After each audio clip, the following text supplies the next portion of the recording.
This is Richard McColl of the Colombia Calling podcast. I'm with Adriaan Alsema of Colombia Reports, and we're bringing this week again, it's a heavy news week for Colombia, but we're bringing you an explainer episode on decertification, the decertification of Colombia not being an able ally in the eradication of narcotics, obviously cocaine, and that happened on the 15th of September at night. That news came through. We're recording this on the 16th. We're seeing all of the different reactions across the board. Of course, if you want to support either of us, go to patreon.com/Colombia Reports or patreon.com/Colombia Calling, and you can support both of our indie media outlets. But Adriaan, we're going to talk about decertification. Let's talk. Yeah, because it was kind of interesting because the past half year or so, and this seems to happen every time there's a president in office who's not completely subordinate to American interests. Like over the past half year, there's been constant rumors that Colombia was going to be decertified so that the American government would accuse Colombia of not being cooperative in, let's call it, the war on drugs. Which in a way is ironic because every time it's the governments that have been most subordinate were the most infiltrated by drug traffickers. Yeah, and I mean, decertification. Let's look at it from the top down. We started in the 80s, right? I mean, the certification process. Is that right? Well, the precursor started in 1961. It was started by John F. Kennedy. Okay. But Reagan really linked it to cooperation in the war on drugs that he was supposedly waging. Okay, and then if we pull it all the way up to the era of Ernesto Samper is the only previous occasion that Colombia has been decertified because of the credible issues of the Samper campaign taking money from the Cali cartel.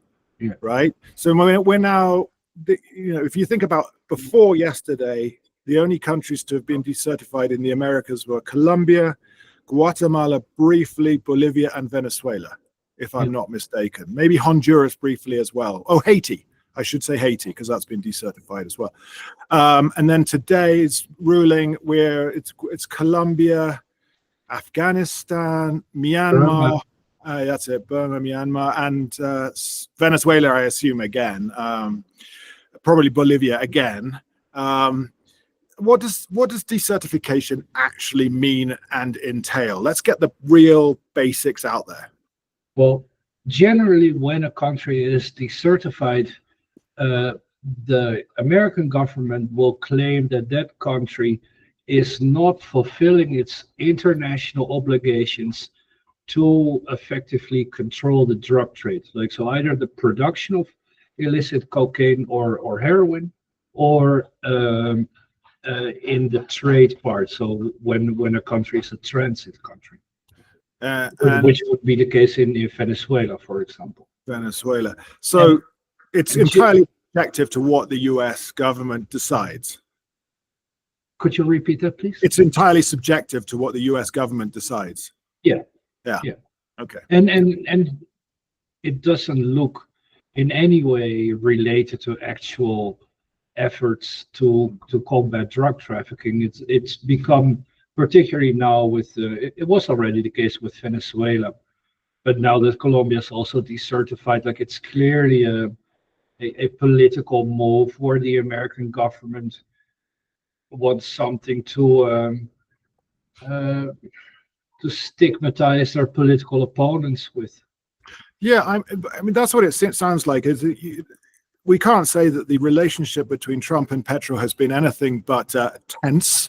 They have no love lost there. Obviously, we think back to the Twitter war that resulted in an increase in tariffs on Colombia with the return of of Colombians, illegal migrants, migrants returned to Colombia in shackles that led Petro to reject that. And of course, Petro speaks out on behalf of Palestine and Gaza, obviously against the Trump administration. And so these things, they get one another's backs up, let's say. And of course, Petro is a left-wing president, Trump, and he's got the hawk there of Marco Rubio and the Floridian Republicans of Latino descent.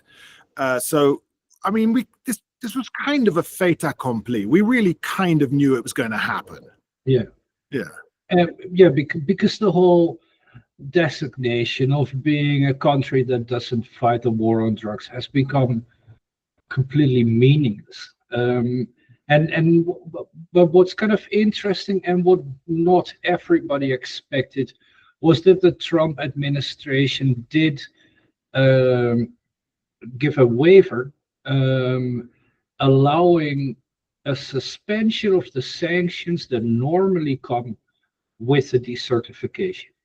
So usually when a country is decertified, it automatically means that the aid coming from the United States to that country is cut in half, and that the United States government will oppose foreign loans from organizations like the International Monetary Fund and the World Bank for the year that the sanction is in place.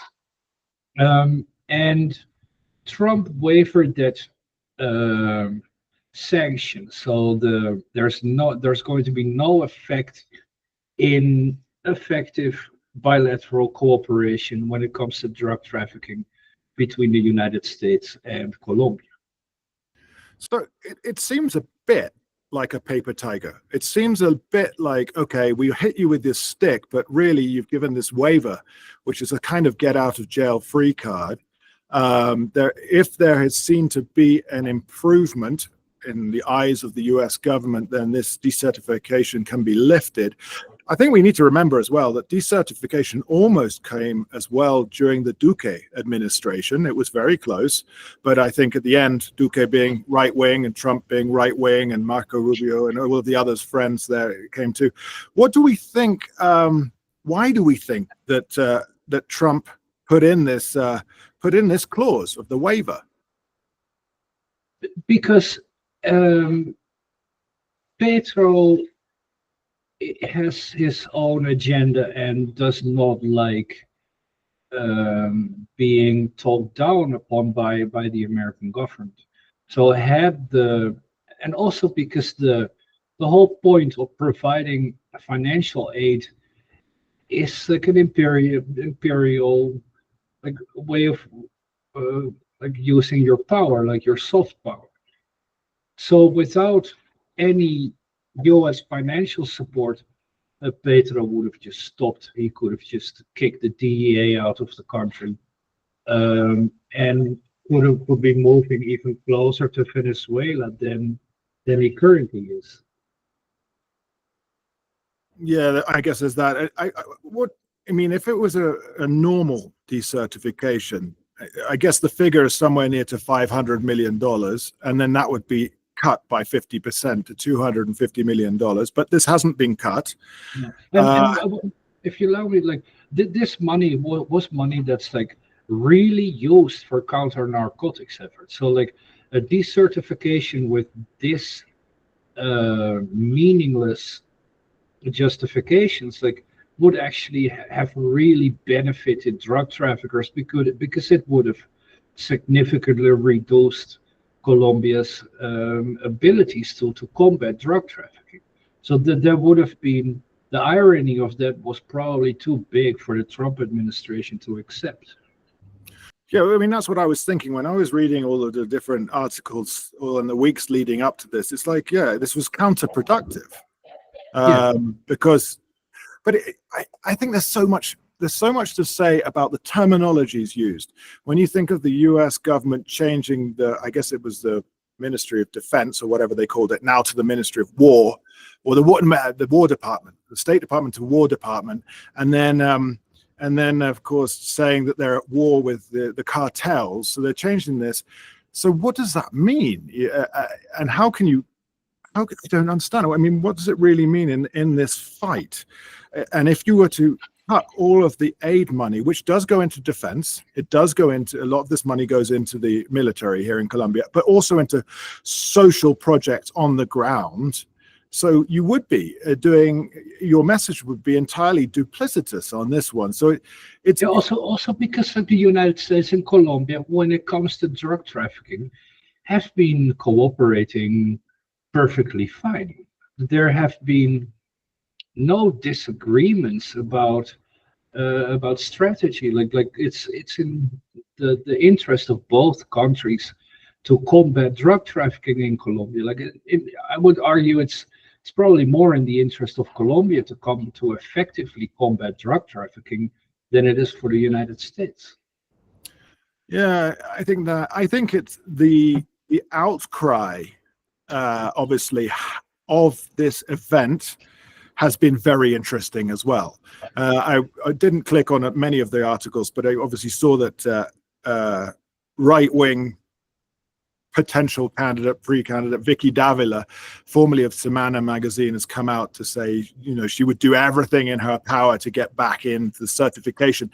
But then, of course, she's shouting at people who have not listened to the, minutiae of this deal, of this decertification. We're decertified on paper, but really not at all. So it seems like it's optics again. Yeah, it's Trump like picking a political side, like just being anti-leftist, and but being realistic enough to not completely throw in his own glasses. I have a question for you, because obviously this is like the carrot and the stick, US to Colombia being hit with the stick. Do you think, because overwhelmingly, and it is overwhelmingly, there is a negative feel in Latin America towards Trump. There is a negative feel for this bullying technique of negotiation with tariffs and the like. Do you feel that this might push sympathies in next year's elections towards a left-wing candidate? Oh, that's a good point. Like, I believe that if Trump had done like the full sanctions, then it would definitely have benefited the left, because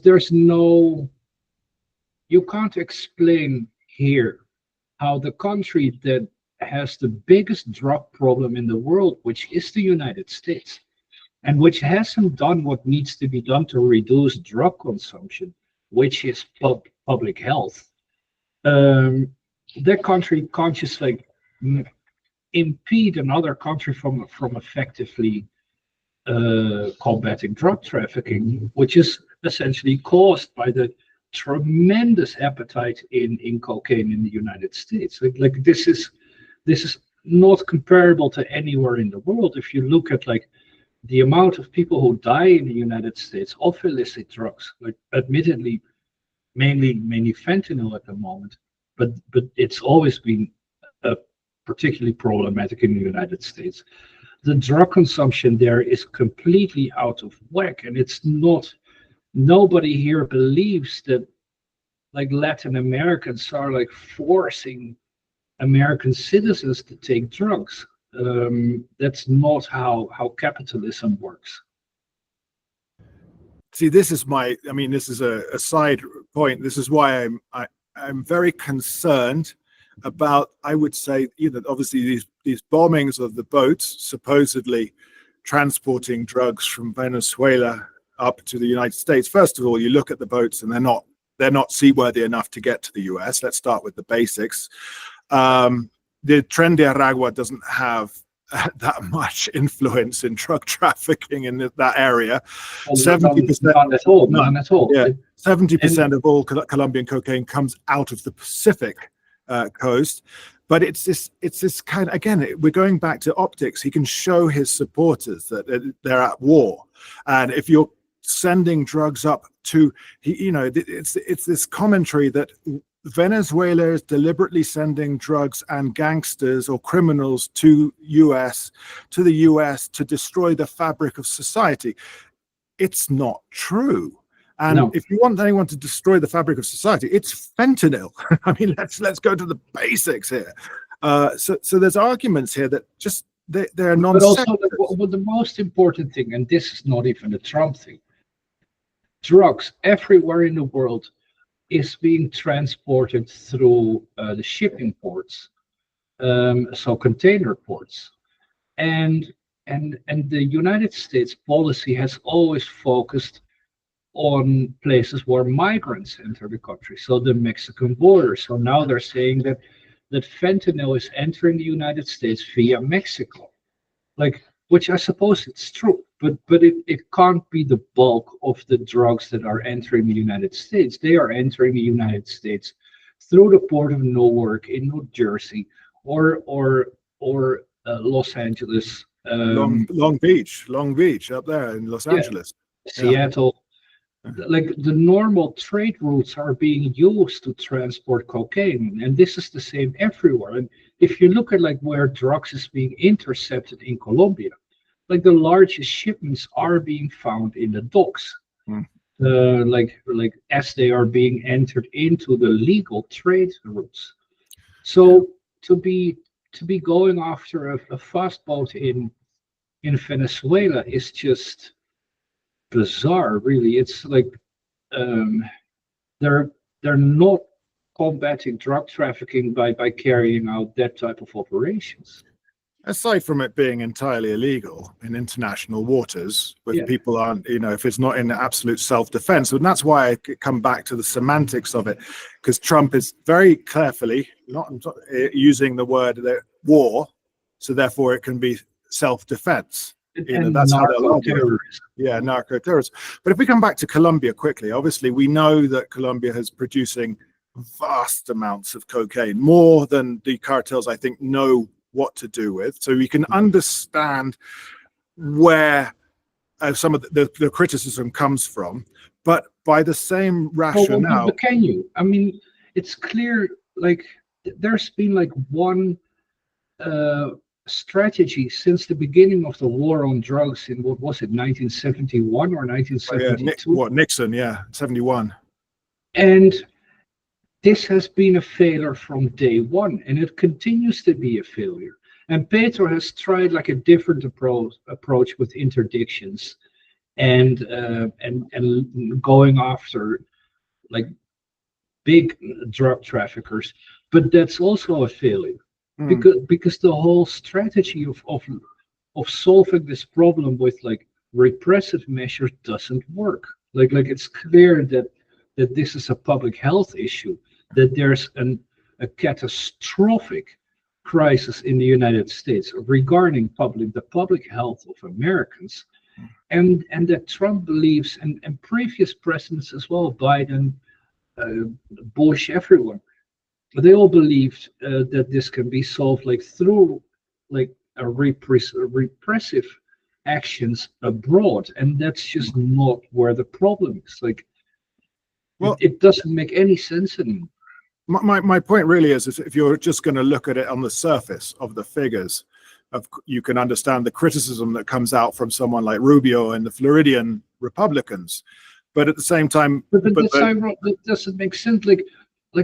Rubio's entire career has been financed by drug trafficking. Because let's be honest, all this money is being laundered in Miami. And all these companies that are involved in the laundering of money, construction companies, lawyers, they are the ones who have been getting Rubio elected and re-elected and re-elected. But again, the rationale is there's been more seizures than ever. That's what I want to get around to. And as you said, Petro has tried to approach this from a different angle, and it's an angle not to stigmatize the poor farmers, the campesinos, and to try and make changes on the ground. Yes, there are all sorts of elements we can criticize from Paz Total and all the other things, but at least there has been a different element in which the poor Colombian is not the person to blame. So decertification, as we said, it has been done, but it hasn't been done at the same time, has it? I mean, that's what we come back to. And had it been done, I don't think anyone here would have cared, other than the military. It just means that there's less budget for a war that doesn't result in anything. Because it's not that money is going to be used in the development of rural communities in Putumayo. No, it's just going to go to the military to buy like more drones or whatnot, and all kinds of stuff to pursue a strategy that has never worked, it doesn't work, and it will never work. Yeah. So I think that's where we are with the decertification on the evening of the 15th of September. It's a lot of print, a lot of text, but in the end, not only can Colombia sort of waive the get out of jail free card, but it's on paper it's something, and in reality it's something else. Yeah.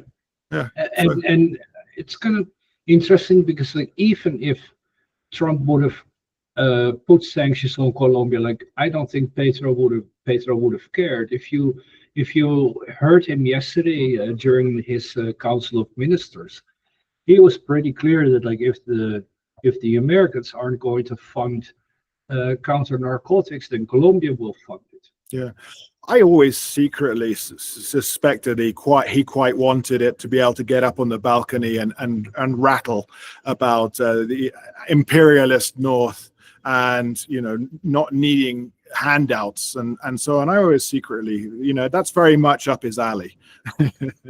Oh, he tried it yesterday in the cabinet meeting, but it kind of didn't make sense because it didn't really happen.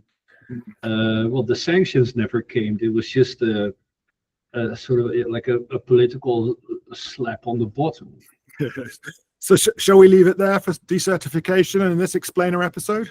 Yeah, there's a lot more going on. Yeah, there's plenty more, and I'm sure I'm going to be doing something soon on as we talk on the 16th, the sentencing of top-ranking FARC officials for kidnapping during the conflict, and then on Thursday we have the decision by the HEP as well on the false positives as well. So big week in Colombia, and I just thought to say this on the off. I've been pitching this at left, right, and center, but we've got Gaza being razed to the ground.